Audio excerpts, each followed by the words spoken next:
दोस्तों, क्या आप लोग जानते हैं कि किसी भी एग्जाम को निकालने के लिए एक सही प्लानिंग और सही रणनीति क्या होती है।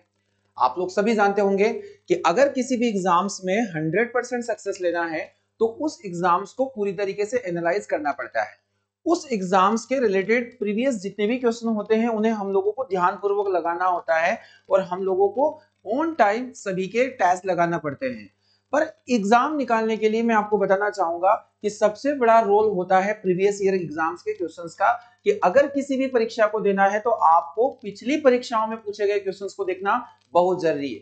तो दोस्तों, आप सभी का मैं स्वागत करता हूं आपके अपने ऑनलाइन परिवार पार्थ एकेडमी में। और आज मैं आप लोगों के लिए वही एक श्रृंखला शुरू करने जा रहा हूं और आज मैं लेकर आ रहा हूं अभी तक के जितने भी रेलवे परीक्षाओं में पूछे गए प्रीवियस ईयर के क्वेश्चंस की एक श्रृंखला को।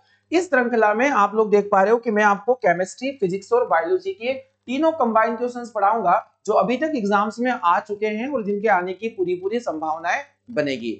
मैं आपको विश्वास दिलाता हूं कि अगर आप में से किसी भी स्टूडेंट्स ने इन क्वेश्चंस को पढ़ लिया है तो आने वाली सभी जो एग्जाम्स है रेलवे की या कोई भी स्टेट गवर्नमेंट की एग्जाम है उससे कोई भी प्रश्न बाहर नहीं जाने वाला है। तो दोस्तों, आज इस श्रृंखला को हम लोग शुरू कर रहे हैं। आज मैं आपको इसका पार्ट फर्स्ट पढ़ाने वाला हूं। आज पार्ट फर्स्ट की बारी है, तो आप सभी इसके प्रॉपर नोट्स बनाते चले और हम लोग रेगुलर बेसिस पर इस क्लासेस को पढ़ते चलेंगे। तो रेलवे स्पेशल में आज की श्रृंखला को हम लोग शुरू कर लेते हैं। तो आप सभी प्रॉपर कॉन्सेप्ट को मेरे साथ समझते चलें और प्रीवियस ईयर एग्जाम्स में ये जो क्वेश्चन पूछे जा चुके हैं हम इनको सॉल्व करना स्टार्ट करते हैं। तो दोस्तों, बहुत अच्छे से समझना है, किसी भी प्रकार का कोई डाउट नहीं रहेगा। देखिए यहां पर है कि रेलवे की सभी परीक्षाओं में अभी तक जितने भी क्वेश्चन पूछे जा चुके हैं उसमें आने वाले अति महत्वपूर्ण प्रश्नों का संग्रह इस सेशन में आप लोगों को देखने को मिलेगा, जो आपकी तैयारी में 100% सक्सेस ऐड करेगा। आपका सिलेक्शन यहां से बिल्कुल तय होने वाला है। अब आपको साइंस के किसी भी क्वेश्चन से डरने की आवश्यकता नहीं होगी। तो दोस्तों, हम बिना टाइम वेस्ट किए शुरू कर लेते हैं आज का ये सेशन। तो आज के सेशन में मैं आपको बताऊंगा कि हर दिन आपको 8 बजे एक सेशन यहाँ पर मिलेगा। ये क्लासेस आपको अवेलेबल हो पाएगी और इसमें केमिस्ट्री, फिजिक्स और बायोलॉजी के कंबाइंड क्वेश्चन रहेंगे। इनके कॉन्सेप्ट को हम लोग बहुत अच्छे से समझेंगे। तो दोस्तों, आज देख लेते हैं हम लोग आज का पहला क्वेश्चन और शुरू करते हैं श्रृंखला को। तो आप लोग यहाँ पर नोट्स बना ले और शुरू कर लेते हैं आज का ये क्वेश्चन। पहला क्वेश्चन बायोलॉजी को लेकर है और ग्रुप डी, एनटीपीसी सभी एग्जाम्स में क्वेश्चन पूछे जा चुके हैं रेलवे की जितनी भी एग्जाम है। तो चलिए देख लेते हैं इस क्वेश्चन को। सबसे पहला क्वेश्चन आप सभी के सामने है कि डीएनए में क्या होता है। डीएनए कंटेंट यहाँ पर बोला गया है कि जो डीएनए आरएनए का नाम सभी ने सुन के रखा होगा, डीऑक्सीराइबोन्यूक्लिक एसिड और राइबोन्यूक्लिक एसिड। डीएनए में क्या होता है, इसका कंपोजिशन क्या होता है। तो यहाँ ऑप्शन देके रखा है आप लोगों को अमीनो एसिड। अब अमीनो एसिड के बारे में आप लोगों को जानकारी होनी चाहिए। हमारे शरीर के अंदर कुल 20 प्रकार के अमीनो अम्ल पाए जाते हैं। कितने प्रकार के? ये 20 प्रकार के अमीनो अम्ल पाए जाते हैं। दोस्तों, आप लोगों को यह भी जानकारी होनी चाहिए कि ये अमीनो अम्ल एक छोटी इकाई होती है किसकी? प्रोटीन की। अगर हम लोग इन अमीनो अम्लों को मिलाकर बनाए तो क्या बनेगा? प्रोटीन बनेगा।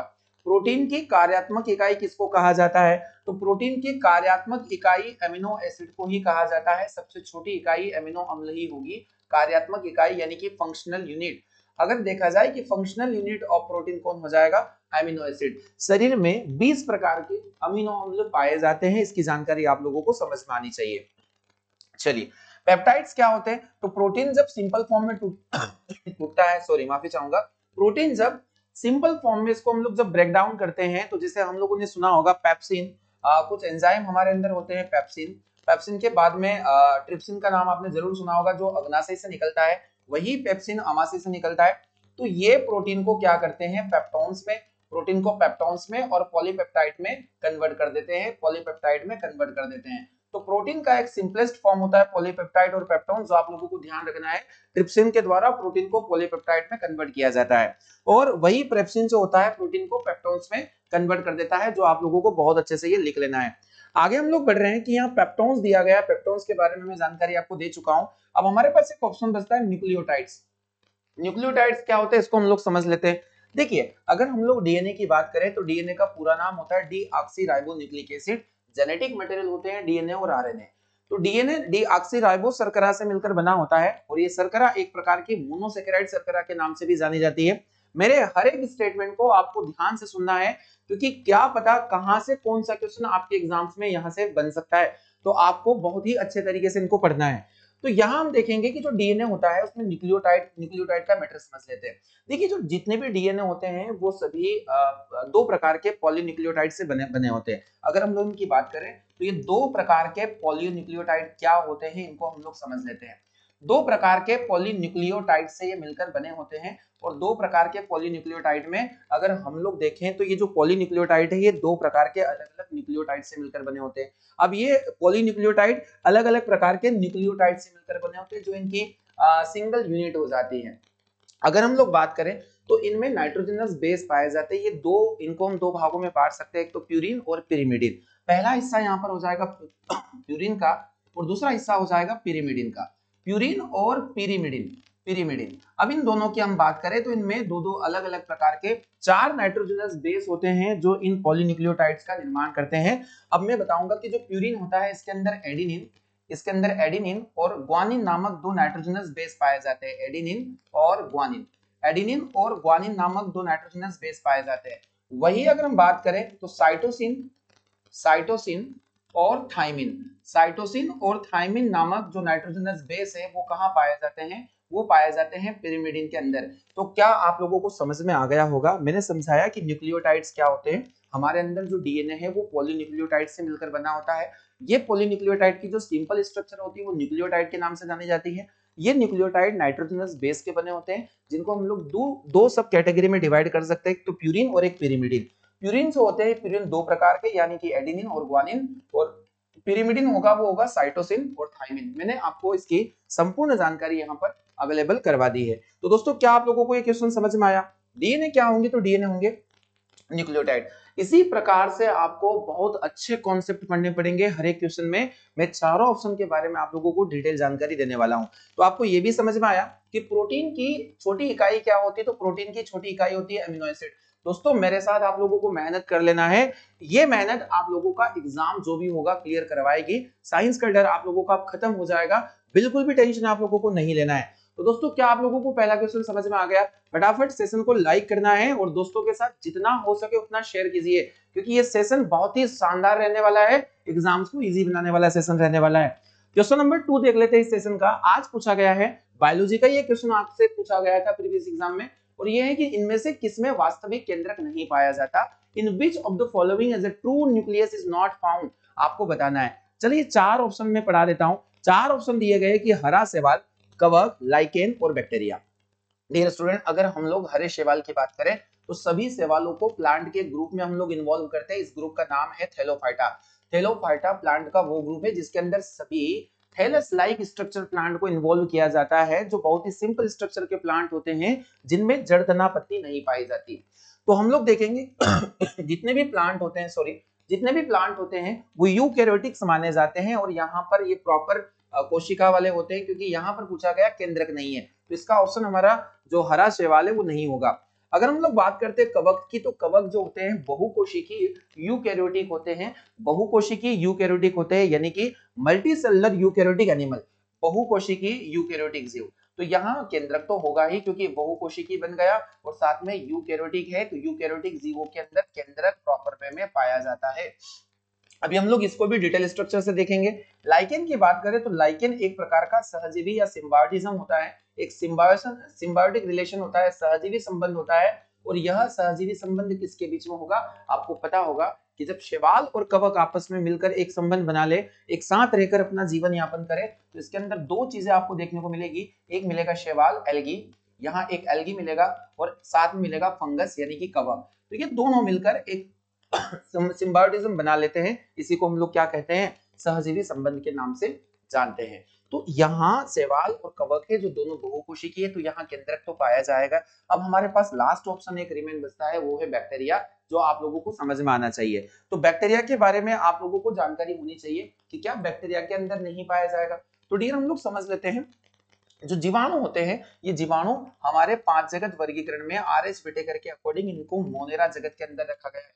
मोनेरा जगत जो होगा इसके अंदर सभी जीव एक कोशिकीय और यूप्रोकैरियोटिक एनिमल्स के को रखा जाता है। एक कोशिकीय प्रोकैरियोटिक जीव को रखा जाता है और ये एक कोशिकीय प्रोकैरियोटिक जीव कौन होते हैं? तो ये प्रेजेंट होते हैं बैक्टीरिया। क्या होते हैं? बैक्टीरिया। अब ये जो जीवाणु होते हैं डियर, इनमें न्यूक्लियस नहीं होता है क्योंकि इनके अंदर जो कोशिका होती है वो प्रोकैरियोटिक टाइप की कोशिका होती है।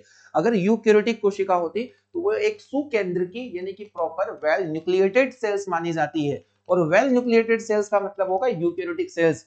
और अगर हम लोग देखें कि न्यूक्लिएटेड सेल्स नहीं है, केंद्रक नहीं है, तो हम लोग उसे बैक्टीरिया की सेल कहेंगे यानी कि प्रोकैरियोटिक जीवाणु के नाम से जानेंगे जो प्रोकैरियोटिक कोशिका के अंतर्गत पूछे जाते हैं।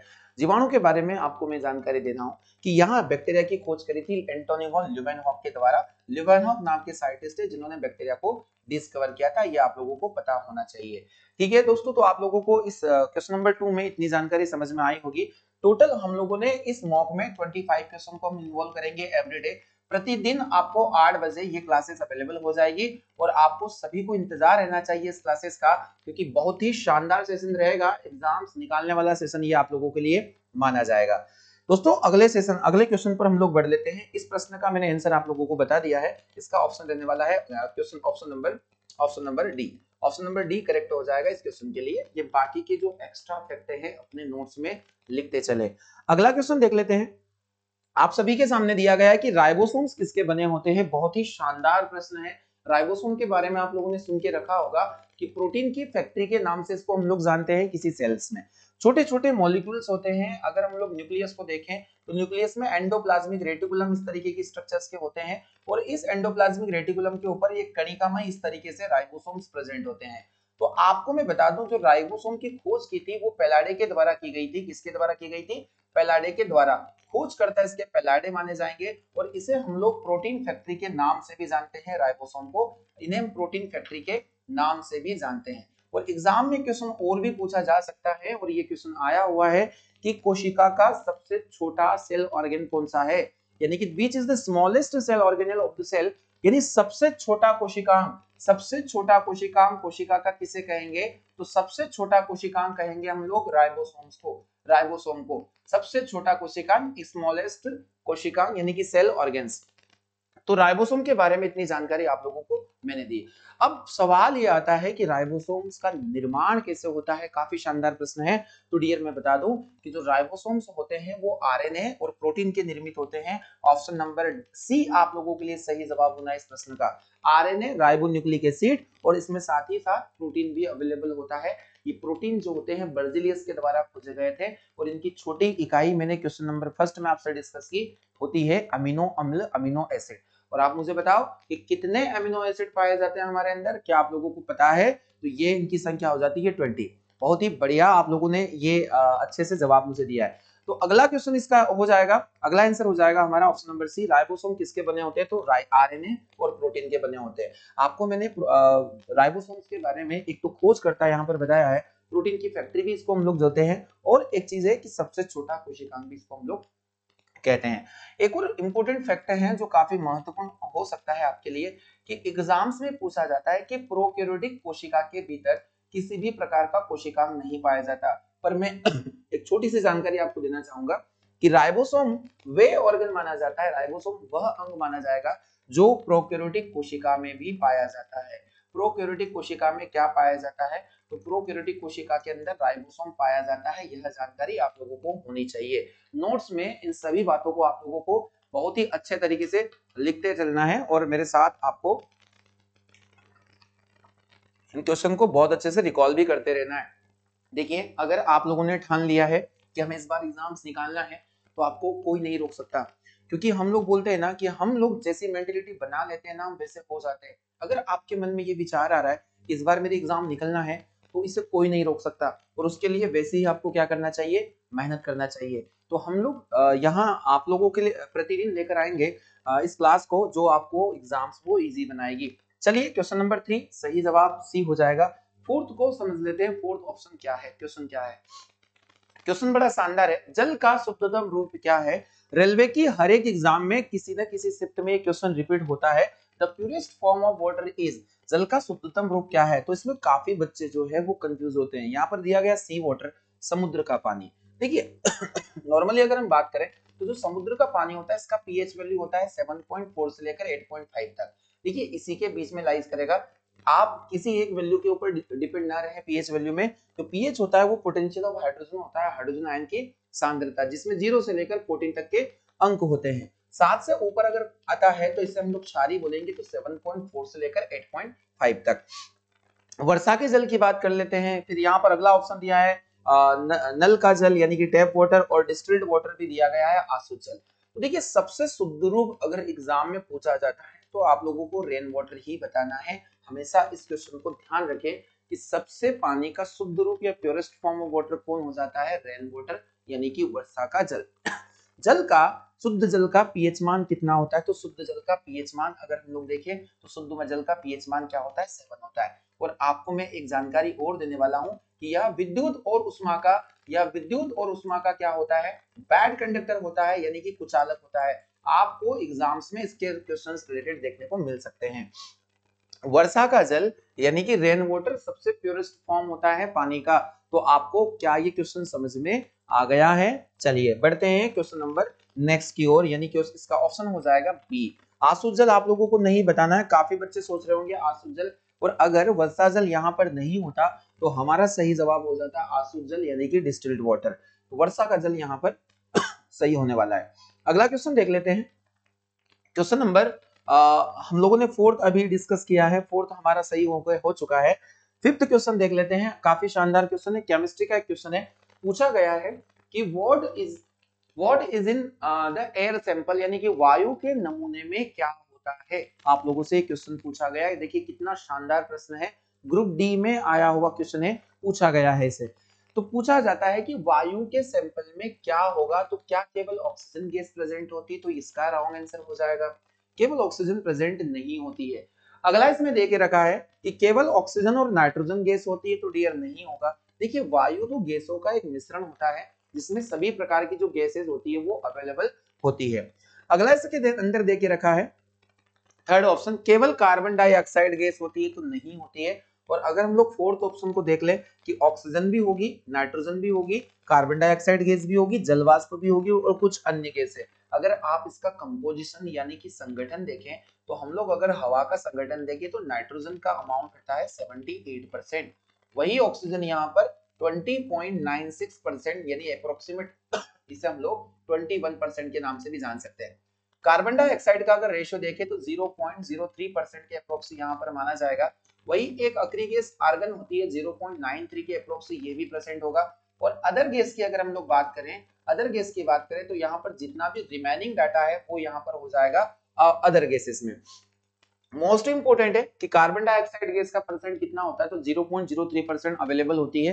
देखिए इन्हीं क्वेश्चन से आपके क्वेश्चन बनेंगे, तो थोड़ा सा ट्रस्ट करके आपको ये सेशन पढ़ लेना है बढ़िया, क्योंकि एग्जाम्स में क्वेश्चन यहाँ से पूछे जाएंगे। सही जवाब हो जाएगा ऑप्शन नंबर डी, क्योंकि वायु एक प्रकार का मिश्रण है और मिश्रण में सभी गैसेस अवेलेबल होगी।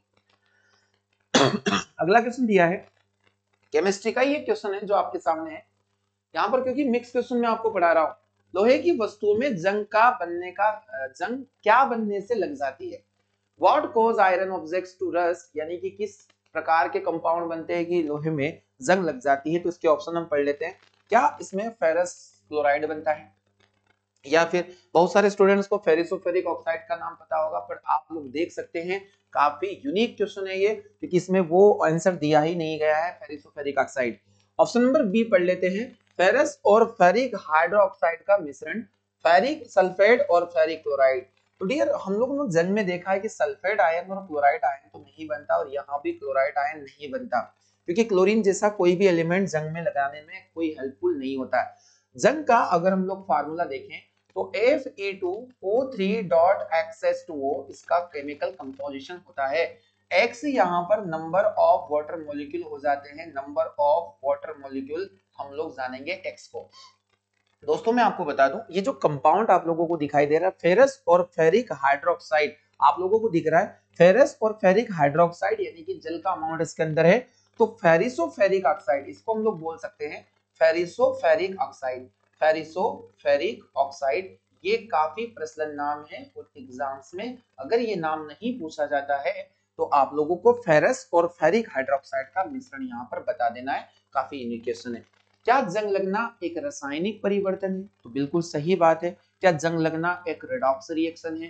तो बिल्कुल सही बात है। तो इस प्रकार के क्वेश्चन भी एग्जाम्स में पूछे जाएंगे। और जंग लगने पर आयरन का वजन पहले बढ़ता है और फिर घट जाता है, तो इस बात की जानकारी भी आपको होनी चाहिए। अगला क्वेश्चन देख लेते हैं दोस्तों। खगोलीय दूरी का मात्रक यहाँ पर क्या होगा? काफी शानदार प्रश्न है, एग्जाम्स में फिजिक्स का एक क्वेश्चन है। पहला क्वेश्चन फिजिक्स का हमारे सामने यहाँ पर आया है, इसे ध्यान पूर्वक समझना है। देखिए एग्जाम में पूछा जाता है कि यूनिट ऑफ एस्ट्रोनॉमिकल डिस्टेंस, खगोलीय दूरी यानी कि दो पिंडों के बीच की दूरी। कोई भी दो ग्रह है या कोई दो पिंड है, इनके बीच की डिस्टेंस को हम कैसे मेजर करते हैं? तो डियर यहाँ पर ऑप्शन देके रखा है एंगस्ट्रॉम, किलोमीटर, यहाँ पर दिया गया है नॉटिकल मील यानी कि समुद्री मील, और एक दिया गया है यहाँ पर लाइट ईयर। तो दोस्तों आप लोगों के लिए ये मोस्ट इंपोर्टेंट क्वेश्चन माना जाएगा। हर बार एग्जाम में आता है एस्ट्रोनॉमिकल डिस्टेंस को लेकर, एस्ट्रोनॉमिकल यूनिट को लेकर। चलिए इसको मैं बता देता हूँ कि यहाँ क्या होगा। अगर हम लोग एंगस्ट्रॉम की बात करें तो डियर स्टूडेंट, एंगस्ट्रॉम जो होता है ये तरंगदैर्घ्य मापने की इकाई होती है, तरंगदैर्घ्य का यूनिट होता है। और अगर एग्जाम में पूछा जाता है कि एक एंगस्ट्रॉम बराबर कितना होगा, तो एक एंगस्ट्रॉम बराबर 10⁻⁻10 मीटर होता है, या फिर 0.1 नैनोमीटर, इसको हम बोल सकते हैं 0.1 नैनोमीटर के नाम से भी इसको हम लोग जान सकते हैं। देखिए दोनों यूनिट काफी महत्वपूर्ण है कि एक एंगस्ट्रॉम किसके द्वारा, एंगस्ट्रॉम किसको मेजरिंग यूनिट है, तो आपको बताना है तरंगदैर्घ्य के लिए। और एक एंगस्ट्रॉम का यूनिट होता है 10⁻⁻10 मीटर या 0.1 न्यूटन मीटर नैनोमीटर। अगर हम लोग 1 किलोमीटर की बात करें तो आप सभी को पता है कि 1 किलोमीटर बराबर 1000 मीटर होता है। ये बहुत ही इजी कंटेंट है और इस प्रकार के क्वेश्चन एग्जाम में नहीं आते हैं। अगर हम लोग नॉटिकल मील की बात करते हैं यानी कि समुद्री मील, काफी शानदार प्रश्न है, हर बार एग्जाम में आया है। अगर हम लोग एक नॉटिकल मील की बात करें तो ये नॉटिकल मील होता क्या है? तो सबसे पहले मैं बता देता हूँ कि जो नॉटिकल मील है यह समुद्री दूरी को मापने की इकाई होती है। समुद्र में अगर हमें किसी डिस्टेंस को मेजर करना है तो हमें समुद्री मील या नॉटिकल मील जैसी इकाई का उपयोग करना पड़ेगा। तो नॉटिकल मील किसकी इकाई है? अगर मैं आपसे नॉटिकल मील का ये पूछूं वैल्यू कि कितना है, नॉटिकल मील वैल्यू कितने बराबर होती है, तो डियर स्टूडेंट आपको ध्यान रखना है 1.852 मीटर, या फिर इसे हम लोग बोल सकते हैं 1852 मीटर या 1.852 किलोमीटर भी बोल सकते हैं। तो किलोमीटर में ये 1.852 किलोमीटर होगा और मीटर में 1852 आप लोग इसको बता सकते हैं। चलिए मैं इसको ठीक कर देता हूं, आप जल्दी से इन सभी जो डाटा है, न्यूमेरिक डाटा है, इन्हें आप लिखते चले। ये आपका हो जाएगा किलोमीटर में, क्योंकि यहाँ पर 1852 तो किलोमीटर हो जाएगा। और अगर हम लोग देखें 1.852 जो हो जाएगा, ये हो जाएगा हमारा 1852 किलोमीटर, 1.852 हो जाएगा हमारा किसमें, मीटर में हो जाएगा। तो दोस्तों ध्यान से समझना है, ये आपका 1.852 किलोमीटर एंड ये 1852 आपको मिस्टेक नहीं करना है क्योंकि यहाँ पर ये डबल हो रहा है, आप लोगों को ध्यान से समझना है बस। तो आपको मैं एक बार फिर से समझा देता हूँ कि 1 nautical mile is equal to 1.852 kilometre और 1852 मीटर हो जाएगा। क्योंकि 1000 मीटर में 1 किलोमीटर होता है, तो ये दूरी आप लोगों को पता होनी चाहिए। और साथ में एक बात ध्यान रखें कि यह समुद्री दूरी को मापने की इकाई होती है नॉटिकल मील। एग्जाम्स में यहाँ से 100% प्रश्न पूछा जा सकता है। अब हमारे पास एक आखिरी ऑप्शन बचता है लाइट ईयर यानी कि प्रकाश वर्ष। तो दोस्तों पूछा जाता है हमेशा कि जो प्रकाश वर्ष है वो किसका मात्रक है? तो प्रकाश वर्ष सभी को पता होगा कि दूरी का मात्रक है। जब दो खगोलीय पिंडों की दूरी को मेजर करना हो यानी कि दो ग्रहों के बीच की दूरी को मेजर करना हो तो हम प्रकाश वर्ष का ही उपयोग करते हैं। और एक प्रकाश वर्ष यानी कि एक प्रकाश वर्ष का वैल्यू अगर एग्जाम्स आपसे पूछता है मीटर में और किलोमीटर में, तो आपको ध्यान रखना है कि एक प्रकाश वर्ष कितना होगा। तो एक प्रकाश वर्ष होता है 9.46 से इंटू 10⁻⁴ 9.46 इंटू 10⁻⁴ कितना हो जाएगा 15 मीटर। और अगर इसको किलोमीटर में पूछा जाता है तो 9.46 इंटू 10⁻12 किलोमीटर। तो आपको ये सारे के सारे जो यूनिट है, ये जो कंटेंट है आप लोगों को समझ में आ रहा होगा, तो इन्हें अपने बढ़िया से नोट्स बना लो, पढ़ने की आवश्यकता ही नहीं रहेगी। अगर आपने इतना कंटेंट पढ़ लिया तो आपका एग्जाम निकलना तय है। दोस्तों क्या समझ में आ रहा है? तो हम लोगों ने 7th क्वेश्चन को देखा, इसका सही जवाब खगोलीय दूरी पूछा गया था, तो सही जवाब हो जाएगा इसका लाइट ईयर का प्रकाश वर्ष। खगोलीय दूरी मापने की इकाई प्रकाश वर्ष होगी। नॉटिकल मील हम लोगों ने पढ़ा, नॉटिकल मील समुद्री दूरी को मापने की इकाई मानी जाती है। फिजिक्स का बड़ा ही शानदार प्रश्न माना जाता है। चलिए एक होमवर्क क्वेश्चन जिसका जवाब आपको मुझे देना है, कमेंट बॉक्स में जाकर। फिजिक्स का एक क्वेश्चन है, एग्जाम में पूछा जाता है कि नोट क्या है। आपको ध्यान रखना है, नोटिकल मिल से ही समझ में आ जाता है कि ये नोट क्या है। ये आप लोगों का होमवर्क क्वेश्चन रहने वाला है और आप इसके कमेंट बॉक्स में मुझे जाकर इसका जवाब देंगे। कमेंट सभी जरूर करें और आपको ये सेशन अगर आपने शेयर नहीं किया है तो अपना फर्ज निभाइए। इतनी मेहनत आप सभी के लिए ही हो रही है, इस सेशन को शेयर ज्यादा से ज्यादा करें ताकि और भी अच्छा कंटेंट आप लोगों के लिए हम लोग लेकर आए। दोस्तों नोट क्या है आपको बताना है। क्वेश्चन अगला है, क्वेश्चन नंबर 8, तापमान का एसआई मात्रक क्या होता है। बड़ा ही सिंपल सा यूनिट है। तो हम लोग देखते हैं कि हमारे पास में फिजिक्स में 7 प्रकार के मूल मात्रक होते हैं और मूल मात्रकों को हम लोग फंडामेंटल यूनिट्स के नाम से जानते हैं। फंडामेंटल यूनिट्स ये 7 होते हैं और उसी में आप लोगों को एक टर्म आता है जिसका नाम है तापमान। और तापमान का जो एसआई मात्रक हो जाता है वो हो जाता है केल्विन। तापमान का एसआई मात्रक क्या होगा, तो तापमान का एसआई मात्रक हम लोग बोलते हैं केल्विन को। क्या दोस्तों आपको समझ में आ रहा है। तो तापमान का एसआई मात्रक हम लोग केल्विन के नाम से जानते हैं। तो डियर स्टूडेंट, अगर हम लोग केल्विन पैमाने की बात करें तो केल्विन पैमाने में अगर हम लोग हिमांक और अगर हम गलनांक क्वथनांक की बात करें, यानी कि इसका मिनिमम पॉइंट और हाईएस्ट पॉइंट, तो ये हो जाता है 273 डिग्री सेल्सियस। अगर 2 डिग्री नहीं आएगा यहाँ पर 273 केल्विन केल्विन आएगा। और एक आपको ध्यान रखना है 373, तो इसका जो हाईएस्ट पॉइंट हो जाता है 373 केल्विन हो जाएगा। डिग्री हम लोग केल्विन में यूज नहीं करते। तो तापमान का एसआई यूनिट केल्विन हो जाएगा। हम लोगों को ध्यान से समझ, सेंटीग्रेड नहीं होगा, सेल्सियस हम नहीं बोलेंगे, ध्यान रखना है। तो दोस्तों काफी शानदार क्वेश्चन है। जूल किसका इकाई होता है, चलिए फटाफट बता देते हैं। तो ऊर्जा का एसआई मात्रक भी जूल है और कार्य का एसआई मात्रक भी जूल है, आप लोगों को ध्यान रखना है। अगर हम लोग वाट की बात करें, वाट की, तो ये एसआई यूनिट होता है शक्ति का, आपको ध्यान रखना है। और ये जो कैलोरी होती है ये भी हम लोग देखते हैं, कैलोरी किलो कैलोरी, ये ऊर्जा को मापने की इकाई यही होती है। और 1 कैलोरी बराबर कितना जूल होता है, तो आपको इसका कंटेंट पता होना चाहिए। 1 कैलोरी बराबर 4.186 जूल का वैल्यू होगा, जो इसके इक्वल माना जाता है 4.186। देखिए न्यूमेरिक डाटा से आप लोगों को नहीं डरना है, क्योंकि फिजिक्स अगर पूछा जाता है LP, technician, group D, NTPC, इन सभी में आपको न्यूमेरिक डाटा ही पढ़ना पड़ेगा, तभी फिजिक्स यहाँ का संभव है।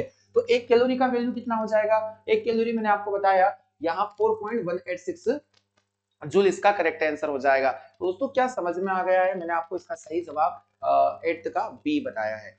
9 देख लेते हैं कि एंगस्ट्रॉम क्या मापता है। ये सभी क्वेश्चन एग्जाम में पूछे जा चुके हैं। फिजिक्स का एक और क्वेश्चन आपके सामने है जिसका जवाब आपको आना चाहिए। तो एंगस्ट्रॉम से क्या मापते हैं, तो एंगस्ट्रॉम से हम तरंगदैर्घ्य को मापते हैं, मैंने अभी आपको बताया है। और एक एंगस्ट्रॉम का जो वैल्यू होता है वो 10⁻⁻10 मीटर, या फिर इसे हम लोग क्या कह सकते हैं 0.1 नैनोमीटर के बराबर ये माना जाता है। तो ये दोनों यूनिट आप लोगों को ध्यान से समझना है।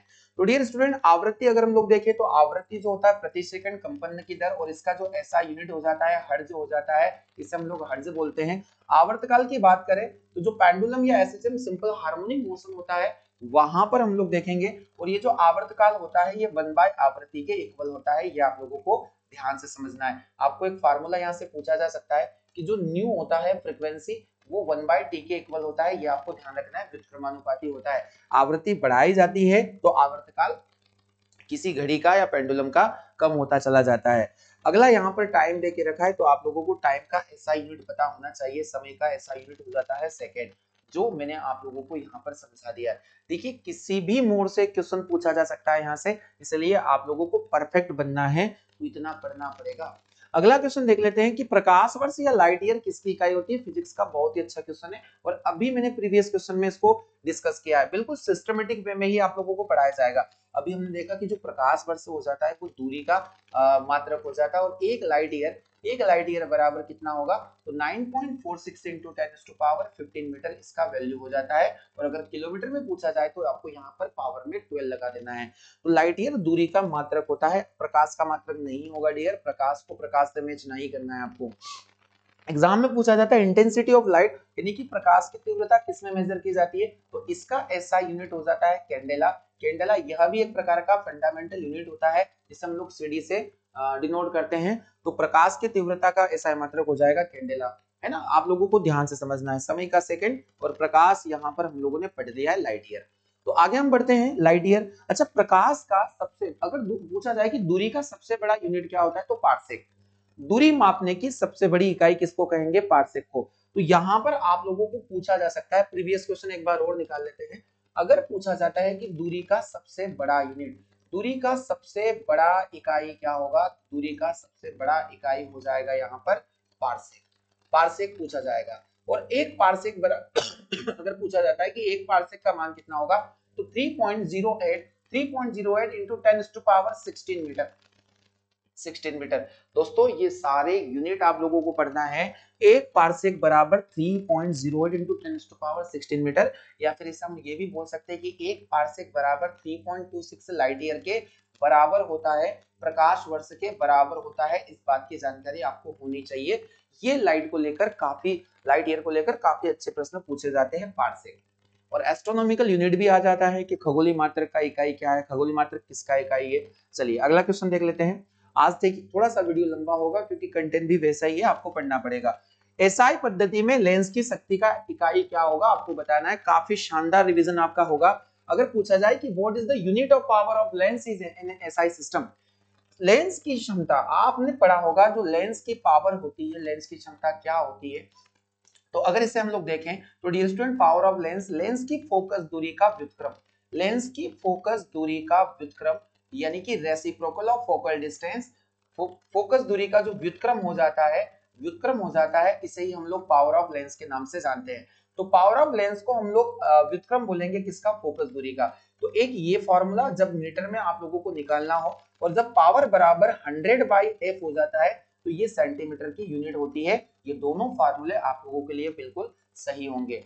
अब हम लोग देखते हैं पावर ऑफ लेंस का ऐसा यूनिट क्या होता है। तो पावर ऑफ लेंस का ऐसा यूनिट होता है डायोप्टर, जो आप लोगों को ध्यान रखना है। हर एग्जाम्स में ये क्वेश्चन पूछा गया है, जिसे हम लोग कैपिटल डी से डिनोट करते हैं, डायोप्टर। और एग्जाम में ध्यान रखना है कि उत्तल दर्पण के लिए या उत्तल दर्पण के लिए क्या होगा, तो उत्तल दर्पण के लिए इसकी जो फोकस दूरी होती है वो पॉजिटिव होती है, धनात्मक होती है। और वही अगर हम लोग देखें उत्तल यानी कि कॉन्वेक्स, कॉन्वेक्स लिख देना है आप लोगों को अगर आपका मीडियम इंग्लिश है। और अवतल यानी कि कॉन्केव, जिसके लिए यहाँ पर ऋणात्मक इसकी फोकस दूरी होती है, यानी कि -d और +d। इस तरीके से एग्जाम्स के क्वेश्चन बनेंगे, आप लोगों को ध्यान पूर्वक समझते चलना है। तो आप जल्दी से इसके या तो स्क्रीनशॉट ले लीजिए या अपने नोट्स में इनको लिखते चले। सही जवाब हो जाएगा डायोप्टर, ऑप्शन नंबर डी। तो अगला क्वेश्चन मैंने आपको अभी बताया था, वॉट किसका मात्रक है, तो वॉट है शक्ति का। और अगर पूछा जाए कि दूरी का मात्रक ऐसा है, मात्रक क्या हो जाएगा, तो मीटर हो जाएगा। सही जवाब हो जाएगा इसका डी वाला। अगला ऑप्शन देख लेते हैं, क्वेश्चन नंबर 12 है लाइसोसोम, बायोलॉजी का एक शानदार क्वेश्चन है। कोशिकाओं के ज्यादा प्रश्न आज मैंने लिए हैं, टॉपिक वाइज ही क्वेश्चन लूंगा मैं, पर ये सभी मिक्स क्वेश्चन रहेंगे, केमिस्ट्री, फिजिक्स और बायोलॉजी। आपका रिवीजन काफी अच्छा होने वाला है एग्जाम्स के टाइम पर। देखिए लाइसोसोम आत्महत्या का थैला है, क्योंकि उसमें है lysosome as a suicide bag because इस कंटेंट, क्या इसके अंदर कंटेंट होता है, क्योंकि इसको हम सुसाइड बेग के नाम से जानते हैं। तो क्या इसके अंदर हाइड्रोलिटिक एंजाइम्स होते हैं, क्या इसके अंदर पैरासिटिक एक्टिविटीज होती हैं, या परजीवी क्रिया है, या इसके अंदर फूड वैकल्स होते हैं, भोज्य रिक्तिका है, या इसको हम कैटाबोलिक एंजाइम्स होते हैं। देखिए आप लोगों ने ये सुना होगा कि जितनी भी कोशिकाएं होती हैं, उन कोशिकाओं के अंदर आत्मघाती थैले हम लाइसोसोम को कहते हैं, लाइसोसोम को हम कहते हैं। इसकी वजह होती है कि इसके अंदर से एक हाइड्रोलिटिक एंजाइम का स्त्रावण होता है, एक हाइड्रोलिटिक एंजाइम का स्त्रावण होता है जो बहुत ही शक्तिशाली होता है, ये डाइजेस्टेबल होता है, जिसके ऊपर भी ये हाइड्रोलिटिक एंजाइम गिरेगा वो गल जाएगा। यानी कोशिकाओं की अगर सफाई करना हो, कोशिकाओं को अगर क्लीन करना हो, कुछ जो व्यर्थ अंग जो कोशिकाओं के अंदर पड़े हैं, जो यूजफुल नहीं है, तो उसके लिए हाइड्रोलिटिक एंजाइम लाइसोसोम उनके ऊपर डालेगा और उन्हें वहां से डैमेज कर देगा। तो क्या आपको समझ में आया? इसे हम लोग हाउसकीपर ऑफ सेल के नाम से भी जानते हैं, इसे हम लोग सेल का एटम बॉम्ब भी कहते हैं। तो इतने सारे नाम जो है लाइसोसोम अकेले के होंगे, तो आप लोग इन्हें लिख सकते हैं। सही जवाब हो जाएगा ऑप्शन नंबर ए। चलिए क्वेश्चन नंबर 13 की ओर हम लोग मूव कर लेते हैं। अगला क्वेश्चन है, और जिसको मैं काफी शानदार क्वेश्चन मानता हूं, हर बार बायोलॉजी से ये क्वेश्चन बच्चों को एग्जाम्स में परेशान करता ही है। तो दोस्तों 13 क्वेश्चंस आप सभी के सामने हैं। ईस्ट क्या है, आपसे पूछा गया है कि ईस्ट क्या है। अब ईस्ट के बारे में आप सभी ने सुन के रखा होगा कि ये ईस्ट क्या होते हैं। तो ईस्ट सिंपली अगर हम लोग समझे फंगस को, यानी कि कवक को, फंगस को, तो फंगस के ग्रुप में ईस्ट आता है। पर ईस्ट इसलिए फेमस है कि मैं आपको बता देता हूँ डियर, ये जो ईस्ट होती है इसकी खोज की थी ल्यूमेनहॉक के द्वारा। इसमें जिसका भी नाम आता है, जब भी इसमें नाम पूछा जाए, आपको एंटोनी वॉन ल्यूमेनहॉक बता देना है। ईस्ट जो होते हैं इन्हें हम लोग खमीर के नाम से भी जानते हैं, खमीर के नाम से भी जानते हैं। ये स्टूडेंट ये बेकरी उद्योग में वस्तुओं को या जो खाद्य पदार्थ होते हैं उनको अपेक्षाकृत बड़ा और फुलाने के लिए हेल्प करते हैं, तो ईस्ट होते हैं। ये सभी ईस्ट आपको सामान्यतः देखने को मिलेगा कि जो सभी कवक होते हैं वो बहुकोशिकीय होते हैं, बहुकोशिकीय होते हैं और साथ में यूकेरियोटिक होते हैं, आपको ध्यान रखना है। परंतु ईस्ट यहाँ पर एक अपवाद कवक होगा, क्योंकि जो ईस्ट होता है वह एक कोशिकीय होता है, वह एक कोशिकीय होता है और साथ में यूकेरियोटिक होता है। इसमें प्रोटिस्टा जैसी कैटेगरी शामिल होती है। आपको बताना है ईस्ट की खोज की थी लिवेनहॉक ने, इसे खमीर भी कहते हैं। यह क्रेक बेड या फिर भोज्य पदार्थों को फुलाने के लिए या स्पंजी बनाने के लिए भी इसका यूज हम लोग करते हैं खमीर, और इसकी खोज लिवेनहॉक के द्वारा। बहुकोशिकीय यूकेरियोटिक कवक होते हैं, वही अपवाद के रूप में कवक के अंदर जो ईस्ट आता है वह एक कोशिकीय यूकेरियोटिक माना जाता है। तो यहाँ पर बोला गया कि ईस्ट क्या होगा, तो ईस्ट जो होगा ये एक कोशिकीय होगा, क्योंकि यहाँ पर तो यूकेरियोटिक भी दिया है। चलिए कोशिका के आधार पर अगर इसको लगाया जाए तो option number C unicellular animal, ये यूनिसेलुलर अगर देखा जाए तो ये फंगस माना जाता है। तो दोस्तों समझ में आपको आ रहा है, लाइक कर दीजिएगा इस बात पर सेशन को। आपके लाइक से हमें बहुत ही अच्छा लगता है, लाइक देखकर और भी मेहनत करने की इच्छा होती है, क्योंकि आपको लाइक बटन प्रेस करने में मेरे हिसाब से किसी प्रकार का कोई नुकसान तो नहीं होना चाहिए। तो दोस्तों क्वेश्चन नंबर 14 देख लेते हैं। सभी कवक सदैव होते हैं, ऑल फंजाई आर ऑलवेज। कवकों की अगर हम लोग बात करें तो कवक का जो स्टडी होता है, डियर स्टूडेंट ध्यान से समझना है, जो ये कवक होते हैं इनका अध्ययन करना या इनका स्टडी करना क्या कहलाएगा, तो इनका स्टडी करना कहलाता है माइकोलॉजी। माइकोलॉजी, माइकोलॉजी कवक का अध्ययन, इनके जो जनक होते हैं वो माइकेली हो जाते हैं। इसमें काफी सारे नाम है, Anton de Bary, Anton de Bary भी, मैकुलन इसके अंदर आ जाता है, एंटोन डी बेरी आ जाता है, काफी सारे नाम है, मैं आपको आगे पढ़ाऊंगा। पूछा गया है कि कवक कहाँ पनपते हैं, तो डियर कवक जो होते हैं ऑटोट्रोफ्स नहीं होते हैं, बल्कि ये सेप्रोफाइट होते हैं। सेप्रोफाइट का मतलब हो जाता है मृतोपजीवी, मृतोपजीवी, यानी कि इसे हम लोग सेप्रोफिटिक प्लांट के सेप्रोफिटिक के नाम से भी जान सकते हैं। अब ये सेप्रोफिटिक क्या होंगे, यानी कि ऐसे जीव या कोई भी प्लांट बोल सकते हैं जो सड़े गले मृत कार्बनिक पदार्थों पर अपना जीवन यापन करते हैं, यानी कि ऑर्गेनिक डिकेड मटेरियल पर ये अपने लाइफ को सरवाइव करेंगे। इनका जो होल लाइफ होता है वो इन्हीं ऑर्गेनिक डिकेड मटेरियल पर, जैसे कोई भी फल फ्रूट का छिलका, सब्जियों का छिलका अगर ये सड़ जाता है तो सड़ने के बाद में उनके ऊपर ये जो कवक होते हैं एज ए डीकंपोजर, वहां पर ये आ जाते हैं और उसको नष्ट करते रहते हैं। आपने देखा होगा कि अगर लंबे समय तक अगर कहीं गोबर भी पड़ा हुआ है तो वहां पर भी कवक अपना घर बना लेते हैं। तो कवकों का जो मुख्य स्थान है वो है सड़े गले मृत कार्बनिक पदार्थ, और इसलिए इन्हें हम लोग मृतोपजीवी के नाम से जानते हैं। सेप्रोफाइट ये होते हैं, ये ध्यान से समझना है। तो दोस्तों आपको क्लियर यहाँ पर हो गया होगा। अब स्वपोषी जैसे हरे पौधे होते हैं जो खुद का खाना खुद बनाते हैं, तो यहाँ हमने ऑप्शन नंबर डी को सिलेक्ट किया है। अगला क्वेश्चन है क्वेश्चन नंबर 15, देख लेते हैं जल्दी से कि कवकों में संचित भोजन प्रायः किसका होता है, आपको बताना है। फंगस से लेकर भी मैंने क्वेश्चन लिए हैं, किसी एक पर्टिकुलर टॉपिक को लेकर मैं ऐसे इंपॉर्टेंट क्वेश्चन को टारगेट करूंगा जो एग्जाम्स में पूछे जा सकते हैं। कवक में संचित भोज्य पदार्थ प्रायः किसका होता है, तो डियर हम लोग बात करें कि जो फूड स्टोरेज होता है कवकों में, जो फूड स्टोरेज होगा, ये फूड स्टोरेज किस फॉर्म में होता है, तो ये फॉर्म में होता है ग्लाइकोजन के फॉर्म में। फूड स्टोरेज ग्लाइकोजन के फॉर्म में। अगर हम लोग बात करें कि कवकों की सेल वॉल यानी कि कोशिका भित्ति किसकी बनी होती है, तो कवकों की सेल वॉल भी काइटिन नामक पदार्थ की बनी होती है, काइटिन नामक पदार्थ की बनी होती है, जिस प्रकार जंतुओं में कोशिका झिल्ली बनी होती है, आपको ध्यान रखना है। तो सही जवाब यहाँ पर हो जाएगा ग्लाइकोजन या तेल, यानी कि ग्लाइकोजन और ऑयल इसका बिल्कुल सही जवाब है। अगर एग्जाम में पूछा जाता है कि जो स्टार्च या मंड है इसमें जो जितने भी पौधे होते हैं वो अपना भोजन स्टोरेज करते हैं, भोजन स्टोरेज करते हैं पौधे। प्रोटीन आप लोगों को मैंने पढ़ा दिया है, लिपिड भी हम लोग पढ़ेंगे, लिपिड और फैट को हम लोग बहुत अच्छे से आगे पढ़ने वाले हैं। सही जवाब ग्लाइकोजन हो जाएगा कवक का स्टोरेज फूड। अगला क्वेश्चन है परम शून्य ताप। चलिए एक क्वेश्चन फिर हम लोग लेकर आए हैं केमिस्ट्री से, शानदार क्वेश्चन है, एग्जाम में पूछा जाता है। आपने पढ़ा होगा एब्सोल्यूट जीरो टेम्परेचर, यानी कि what is absolute zero temperature, परम शून्य ताप यहाँ पर क्या होता है आपको बताना है।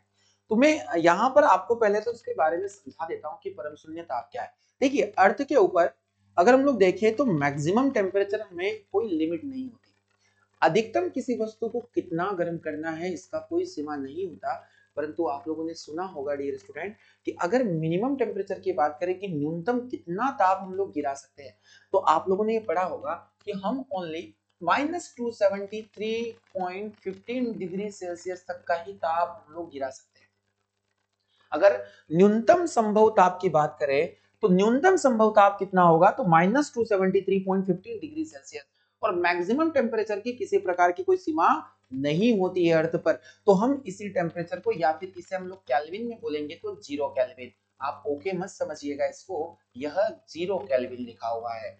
तो डिग्री सेल्सियस में -273.15 डिग्री सेल्सियस होगा और 0 केल्विन होगा। तो इसका सही जवाब हो जाएगा कि अगर हम किसी भी तापमान पैमाने का आरंभिक बिंदु starting point of any temperature scales यहाँ पर दिया गया है, या फिर दिया गया है कि थ्योरेटिकल लोवेस्ट पॉसिबल टेम्परेचर, सैद्धांतिक रूप से न्यूनतम संभव ताप ही इसका सही जवाब हो जाएगा। ऑप्शन नंबर बी करेक्ट होने वाला है।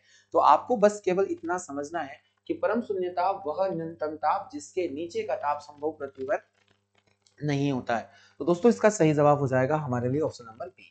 अगला क्वेश्चन देख लेते हैं। क्वेश्चन नंबर 17 दिया है 17, रासायनिक रूप में शुष्क बर्फ यानी कि शुष्क हिम ड्राई आइस क्या होती है। बहुत ही शानदार प्रश्न है, मोस्ट इंपोर्टेंट क्वेश्चन है, ये एग्जाम्स के पूछे गए क्वेश्चन है, ध्यान रखिएगा। सारे के सारे प्रीवियस क्वेश्चन है और प्रीवियस क्वेश्चन है, यहाँ एग्जाम्स का नेम नहीं लिख पाया हूँ समय के अभाव के चलते, आप लोगों को ध्यान रखना है। तो शुष्क बर्फ क्या होता है बहुत बड़ा ही अच्छा क्वेश्चन है। ठोस कार्बन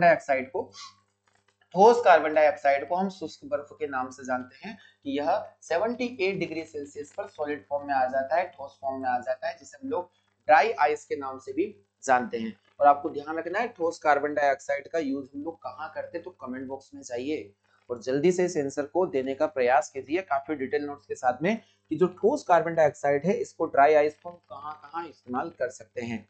दोस्तों सही जवाब हो जाएगा ऑप्शन नंबर बी। चलिए क्वेश्चन नंबर 18 पढ़ लेते हैं जल्दी से। अगला क्वेश्चन है, इनमें से समय का मात्रक नहीं है, आपको बताना है कि which of the following is not a unit of time, unit of time आपको बताना जो नहीं है। तो पहला ऑप्शन दिया गया है अधिवर्ष, यानी कि इसको हम बोलेंगे लीप ईयर। लीप ईयर आपको पता है कि ये टाइम से रिलेवेंट एक यूनिट हुआ करता है। यहाँ पर बोला गया इनफाइनाइट, तो इनफाइनाइट भी हम समय को इंडिकेट कर सकते हैं, वही बोला गया है लाइट ईयर। दोस्तों फिर देखिए, फिर कंफ्यूज करने के लिए स्टूडेंट्स के साथ बन जाता है। काफी स्टूडेंट जो पहली बार इस क्वेश्चन को पढ़ते हैं वो यही सोचते हैं कि जो समय होता है वो वर्ष में दिया है तो समय तो वर्ष में होगा। तो आपको मैं बता दूं ये प्रकाश वर्ष किसका मात्रक है, दूरी का मात्रक है। एक बार फिर मैं इसकी यूनिट को कंपेयर करता हूँ, 9.46 इंटू 10⁻15 मीटर इसका यूनिट होता है एक प्रकाश वर्ष। और प्रकाश वर्ष का एसआई, ये प्रकाश वर्ष किसका एसआई मात्रक है, अगर हम देखें तो प्रकाश वर्ष दूरी की इकाई होती है, दूरी मापने की इकाई। और दूरी की सबसे बड़ी इकाई मैंने आपको बताया क्या बताया है, पारसेक, 3.26 लाइट ईयर या 3.08 इंटू 10⁻16 मीटर। इस तरीके से ओरली आप लोगों को पता होना चाहिए। तो दोस्तों सही जवाब हो जाएगा इसका ऑप्शन नंबर सी। बढ़ते हैं क्वेश्चन नंबर 19 की ओर। तो आप लोगों को सेशन अच्छा लग रहा है, पहले ही सेशन को इतना प्यार दीजिएगा क्योंकि ये सेशन में कंटिन्यू करने वाला हूं। आने वाली सभी एग्जाम्स बिल्कुल इजी रहेगी आप लोगों के लिए, पर आपका प्यार मुझे इस सेशन को चाहिए। आप इसे ज्यादा से ज्यादा शेयर करें। मैंने कहा है कि जो भी स्टूडेंट्स आपके कैटेगरी में हैं जो पढ़ते हैं, आपने ये सेशन जरूर शेयर करें और सेशन को लाइक जरूर करें, और आज अच्छे वाले कमेंट मेरे लिए जरूर करें कि ये सेशन के क्वेश्चन आप लोगों को कैसे लगे हैं। तो दोस्तों अगला देख लेते हैं, दबाव की एसआई यूनिट यानी क्या होती है, यानी कि यूनिट ऑफ प्रेशर आप लोगों से पूछा गया, दाब की एसआई इकाई क्या है। काफी शानदार प्रश्न है। देखिए अगर हम लोग दाब की बात करें तो प्रति इकाई क्षेत्रफल पर लगने वाला बल, हम लोग देखें यूनिट एरिया जिस पर हम अप्लाई फोर्स करते हैं, जैसे मैंने यहाँ पर एक बल लगाया, यूनिट एरिया ये दाब होगा। और दाब का फार्मूला होता है बल बटे में क्षेत्रफल, यानी कि force upon area. Force upon area, बल का एसआई यूनिट हो जाता है न्यूटन, और वही क्षेत्रफल मीटर इंटू मीटर यानी कि मीटर स्क्वायर। और इसी यूनिट को मैं लिख सकता हूं इनवर्स के साथ में कि न्यूटन पर मीटर स्क्वायर। इस तरीके से न्यूटन पर मीटर स्क्वायर, दाब का फार्मूला आपको पता होना चाहिए, बल बटे में क्षेत्रफल यानी कि न्यूटन पर मीटर स्क्वायर, और आपसे पूछा जा सकता है। तो दोस्तों आपको यहाँ पर दिया गया है न्यूटन पर मीटर या न्यूटन वर्ग मीटर, न्यूटन प्रति वर्ग मीटर। देखिए एक तो आपको दिया गया है न्यूटन वर्ग मीटर, पर हमारे पास तो न्यूटन प्रति वर्ग मीटर है, तो हमारा सही जवाब हो जाने वाला है न्यूटन प्रति वर्ग मीटर, ऑप्शन नंबर सी। बस यहाँ आपको कंफ्यूज नहीं होना है। देखिए सारे ऑप्शन एक जैसे मिलते हुए दिख रहे हैं, प्रति वर्ग सेंटीमीटर न्यूटन, न्यूटन वर्ग मीटर, न्यूटन प्रति वर्ग मीटर और न्यूटन वर्ग सेंटीमीटर। सही जवाब आपको फॉर्मूला बेसिस में दूंगा। एग्जाम में आता है कि दाब का एसआई यूनिट क्या होता है, ये दाब का एसआई यूनिट हो जाता है पास्कल। और पास्कल अगर मैं एक यूनिट पास्कल लेता हूं और एक बल को हम लोग 1 न्यूटन मान ले और 1 मीटर स्क्वायर मान ले, तो क्या ग्रुप डी में ये क्वेश्चन एग्जाम में आया हुआ है? आप प्रीवियस ईयर के क्वेश्चन भी चेक कर सकते हैं, मैं आगे इसको लेने वाला हूं ग्रुप डी की एग्जाम्स को। 1 pascal is equal to 1 newton per 1 metre square, ये एग्जाम्स में पूछा जाएगा, कई बार पूछा जा चुका है, आपको तैयार होना है इसके लिए। तो सही जवाब option number C. Question number 20 की तरफ हम लोग ग्रुप करते हैं। अगला क्वेश्चन है, इनमें से कौन सबसे छोटा जीव है, यानी विच of the following is the smallest organism. सबसे बेसिक क्वेश्चन है आप लोगों के लिए आज के सेशन का। तो एग्जाम में आपको पता है कि एक बैक्टीरिया होता है जिसका नाम होता है माइकोप्लाज्मा, और माइकोप्लाज्मा की जो सेल होती है सबसे छोटी सेल होती है, और सबसे बड़ी सेल की अगर हम बात करें तो शुतुरमुर्ग का अंडा ऑस्ट्रिच एग। सबसे लंबी अगर हम लोग देखें तो नर्व सेल यानी कि तंत्रिका तंत्र। अगर ह्यूमन बॉडी में सबसे बड़ी की बात करें तो फीमेल एग हो जाएगा, और अगर हम लोग सबसे छोटी की बात करें हमारे ह्यूमन बॉडी में तो मेल स्पर्म यहाँ पर सही जवाब होगा। सही जवाब यहाँ पर हो जाएगा माइकोप्लाज्मा। इस माइकोप्लाज्मा को पीपीएलओ के नाम से भी जानते हैं, ये एक प्रकार का यू बैक्टीरिया होता है, प्लूरोनिमोनिया लाइक ऑर्गेनिज्म। इसका डिटेल जानकारी मैं आगे आपको दूंगा जब हम लोग क्लासिफिकेशन के क्वेश्चन यहाँ पर लेंगे। बट आपको लगेगा कि कुछ क्वेश्चन ऐसे हैं जो आपकी समझ से परे हैं, तो दोस्तों ऐसा नहीं समझना है, ये समझ से परे वाले ही क्वेश्चन हमारी एग्जाम बिगाड़ देते हैं। और आज ये सेशन स्टार्ट हुआ है, ये इसलिए इसका पूर्णतः मकसद ये होगा कि अभी तक हम लोगों की एग्जाम 1 या 2 नंबर से रुकी है, और आज के बाद हमारी एग्जाम नहीं रुकने वाली है, क्योंकि पार्थ एकेडमी का ऑनलाइन प्लेटफॉर्म आपके लिए पूरी तरीके से डेडिकेट है। और हम इतनी मेहनत करेंगे, इतनी मेहनत करेंगे कि इस बार एग्जाम आपकी निकलना तय होगी। बस आपको बहुत अच्छे से मेहनत करना है हमारे साथ में। PPLO pleuropneumonia like organism. एक बात आपसे बोलना है कि पादप जगत का जोकर किसे कहा जाता है, तो पादप जगत का जोकर कहा जाता है पीपीएलओ को। आपको ध्यान पूर्वक इस क्वेश्चन को लिख लेना है अपने नोट्स में, पूछा जा गया क्वेश्चन है। Question number 21। क्वेश्चन नंबर 21 देख लीजिएगा कि कोशिका सिद्धांत सेल थ्योरी का प्रतिपादन किसने किया। आपको बताना है सेल को लेकर आज काफी सारे क्वेश्चंस थे, क्योंकि सेल बायोलॉजी ही अभी हमारा कंटिन्यू चल रहा है इसमें, और पिछली बार एग्जाम्स में यहाँ से इस प्रकार के क्वेश्चन पूछे गए। सामान्यतः कोशिका की खोज तो रॉबर्ट हुक के द्वारा की गई है, सभी को पता हुआ है, और 1665 में इसको डिस्कवर किया गया था। आगे हम लोग देखेंगे इसकी पूरी हिस्ट्री को। अभी यहाँ पर पूछा गया है कि कोशिका सिद्धांत किसके द्वारा दिया गया, तो आपको ध्यान रखना है 1838-39 के अंदर 2 वैज्ञानिक हुए जिनका नाम था स्लीडन व स्वान, और इन दोनों ने मिलकर स्लीडन और स्वान के द्वारा कोशिका सिद्धांत दिया गया था। पर कोशिका सिद्धांत दिया गया था, इससे एक सबसे बड़ी कमी निकल कर भी आई थी जो मैं आपको शेयर करना चाहूंगा, कि इसमें इस बात का जिक्र नहीं किया गया था कि नई कोशिका का निर्माण किस प्रकार हुआ, नई कोशिका का निर्माण किस प्रकार हुआ। तो बाद में चलकर आधुनिक कोशिका सिद्धांत दिया गया, और यह आधुनिक कोशिका सिद्धांत अगर हम लोग बात करें सेल थ्योरी की, तो ये रॉबर्ट विर्चो के द्वारा दिया गया था, रॉबर्ट विर्चो के द्वारा दिया गया था। और आपको मैं बता दूं इनका एक स्टेटमेंट था, ओमनिस सेलुला ई सेलुला। ओमनिस सेलुला ई सेलुला इसका मतलब होता है कि हर नई कोशिका का निर्माण पुरानी कोशिका के द्वारा ही होता है। तो सेल थ्योरी जब मैं डिटेल पढ़ाऊंगा आप लोगों को बहुत अच्छे से सारी चीजें समझ में आ जाएगी। तो स्लीडन एवं स्वान आपका ऑप्शन नंबर सी सही जवाब हो जाएगा सेल थ्योरी को लेकर।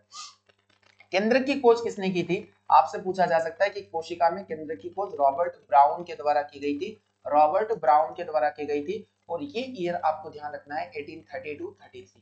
यहाँ पर प्रोटोप्लाज्मा साइटोप्लाज्मा भी आपको ध्यान रखना है। चलिए ऑप्शन नंबर सी करेक्ट हो जाएगा। अगला क्वेश्चन देख लेते हैं, क्वेश्चन नंबर 22। हमने 22-25 क्वेश्चन की हमारी श्रृंखला चल रही है, इसका टाइमिंग तो होगा पर आपको टाइम पर ध्यान नहीं देना है, आपको सिलेक्शन लेना है। इस बार हमारे लिए टाइम जरूरी है देना, क्योंकि सिलेक्शन से बढ़कर हमारे पास कोई ऑप्शन नहीं है, समय तो देना पड़ेगा। सफलता वक्त मांगती है, ये आप लोगों ने सुना होगा, जरूर सुना होगा। चलिए क्लोरीकरण, क्लोरीकरण क्या होता है, क्लोरीनेशन क्या होता है, इस बात को आपको समझाता हूं मैं। क्लोरीनेशन क्या होता है, तो आप लोगों ने CaO ये कंपाउंड जो मैंने आपको पढ़ाया है केमिस्ट्री में, CaOCl2 जिसे हम लोग विरंजक चूर्ण के नाम से भी जानते हैं, ये जरूर पढ़ा होगा। और इसे सफेद पाउडर के नाम से भी जाना जाता है, क्योंकि यह पानी के अंदर डाला जाता है, पानी को शुद्ध किया जाता है। तो आपको बता दूं मैं कि अगर क्लोरीनीकरण कर रहे हैं, क्लोरीकरण कर रहे हैं, इसका मतलब है कि आपने किसी चीज को शुद्ध करने के लिए, उसके बैक्टीरिया को मारने के लिए, उसके अंदर जितने भी माइक्रो ऑर्गेनिज्म थे उनको खत्म करने के लिए क्या किया, उनके अंदर क्लोरीन को मिलाया, क्लोरीन को ऐड किया, और इसी प्रक्रिया को क्लोरीकरण के नाम से भी जानते हैं। यानी कि यहाँ हम देखेंगे क्लोराइड को क्लोरीन में बदलने की प्रक्रिया नहीं होगी, अशुद्ध जल में थोड़ा सा क्लोरीन डालना, little chlorine to be added to impure water, क्योंकि इसको हमें क्या करना है, प्यूरिफाई करना है, और प्यूरिफाई करने के लिए हमने क्लोरीन डाल दिया। आपको बता दो कि क्लोरीन के अंदर एंटीबैक्टीरियल प्रॉपर्टी भी होती है, इसलिए विरंजक चूर्ण काम करता है पानी को, या पानी के जो बड़े टैंक होते हैं ना जिनकी सफाइयां नहीं होती उनमें क्लोरीन डाला जाता है। आपको ध्यान से समझना है। ऑप्शन नंबर बी इस प्रश्न का सही जवाब होगा। क्वेश्चन नंबर 23 समझ लेते हैं। रासायनिक परिवर्तन की प्रक्रिया केमिस्ट्री का शानदार जानदार क्वेश्चन है। एग्जाम में रासायनिक परिवर्तन, भौतिक परिवर्तन से हमेशा क्वेश्चन पूछे गए इस प्रकार के। तो the process of chemical changes, रासायनिक परिवर्तन की प्रक्रिया इनमें से कौन सी है? यहाँ पर बोला गया है this solution of common salt in water, यानी कि साधारण लवण का जल में घुलना, या फिर यहाँ पर रिफाइनिंग देके रखा है, प्रभाजी आसवन से पेट्रोलियम का शोधन, मोटर कारों में पेट्रोल का दहन। आपको एक टर्म यहाँ पर देखने को मिल रहा है दहन, कंब्यूशन यहाँ पर देखने को मिल रहा है। जब भी मैंने कहा है कि दहन एग्जाम्स में देखा जाए कि दहन होता किसके प्रेजेंस में है, तो दहन होता है ऑक्सीजन की प्रेजेंस में। और अगर किसी प्रक्रिया के अंदर ऑक्सीजन आके जुड़ रहा है तो उसका ऑक्सीडेशन होगा, और ऑक्सीडेशन होना ही तो एक प्रकार का परिवर्तन है, रासायनिक परिवर्तन। तो किसी पदार्थ का जल जाना या दहन होना रासायनिक परिवर्तन होगा। तो इस प्रश्न का सही जवाब हो जाएगा ऑप्शन नंबर सी। अच्छा डी यहाँ पर देख लेते हैं, पेट्रोल और एथिल अल्कोहल का मिलाना एक प्रकार का केमिकल चेंजेस नहीं होगा डियर, क्योंकि पेट्रोल भी एक प्रकार का जो अल्कोहल होता है उसके अंदर भी ज्वलनशील होने का प्रॉपर्टी पाया जाता है। चलिए क्वेश्चन नंबर 24 काफी शानदार प्रश्न है, फिजिक्स का क्वेश्चन है। बल की एसआई यूनिट क्या होती है? बल की एसआई यूनिट क्या होती है आप लोगों को बताना है, बल क्या होता है। तो अगर हम लोग बल की बात करें, बल की बात करें तो बल की परिभाषा न्यूटन के पहले नियम से मिलती है, और बल बराबर होता है द्रव्यमान गुणा त्वरण। आपको ध्यान रखना है, यानी कि पूछा गया है मास इनटू एक्सेलरेशन, यानी कि F is equal to m into a. आपको ध्यान रखना है, अगर हम मास की बात करें तो द्रव्यमान का एसआई मात्रक होता है किलोग्राम, और त्वरण का एसआई मात्रक होता है मीटर पर सेकंड स्क्वायर। मीटर पर सेकंड स्क्वायर, ध्यान से यूनिट को समझना है। तो क्या इस यूनिट को मैं ऐसे भी लिख सकता हूँ, केजी, किलोग्राम इंटू मीटर पर सेकंड स्क्वायर, मीटर इनवर्स, इस तरीके से भी पूछा जाता है। और हाँ, स्पेशली जो बच्चे एलपी और टेक्नीशियन की एग्जाम देने वाले हैं इनकी विमाएं जरूर पढ़ ले। इनका जो डायमेंशनल फार्मूला होता है आप लोगों को मैं बताते चलूंगा हर एक एग्जाम्स में। तो सिंपली अगर पूछा जाए कि बल का ऐसा यूनिट क्या होता है, तो बल का ऐसा यूनिट हो जाता है न्यूटन। तो एग्जाम में आता है कि एक न्यूटन का मान कितना, तो एक न्यूटन बराबर 1 केजी पर 1 मीटर पर सेकंड इसका वैल्यू हो जाता है। सही जवाब इसका हो जाएगा न्यूटन। यहाँ दिए गए सभी नाम आपको पता होना चाहिए।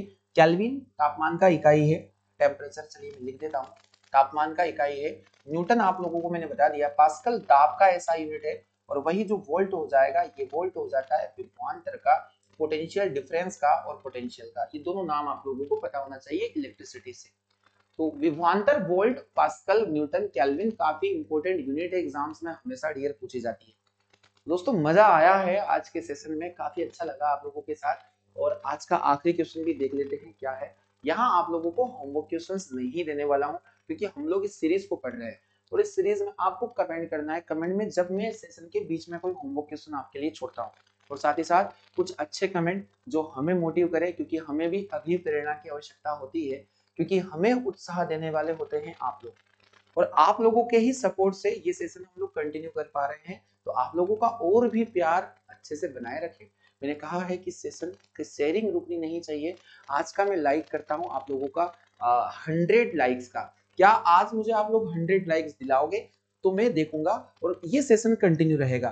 तो एग्जाम्स का ये आखिरी क्वेश्चन है जो पूछा गया है कि यूनिट है किसकी यूनिट, पृथ्वी से लेकर सूर्य तक की अनुमानित दूरी की लंबाई को यहाँ पर मापना है। पृथ्वी से लेकर सूर्य तक की अनुमानित दूरी किस में मापनी है? देखो एस्ट्रोनॉमिकल यूनिट हम लोग लेंगे, यहाँ पर खगोलीय दूरी मापना है, और खगोलीय दूरी के लिए लाइट ईयर्स भी लिया जा सकता है।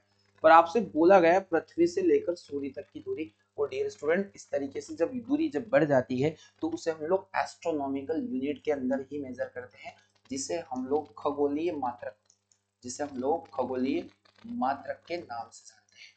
और आपसे पूछा जाता है, इसे हम शॉर्ट टर्म में एयू के नाम से जानते हैं। एयू यानी एस्ट्रोनॉमिकल यूनिट।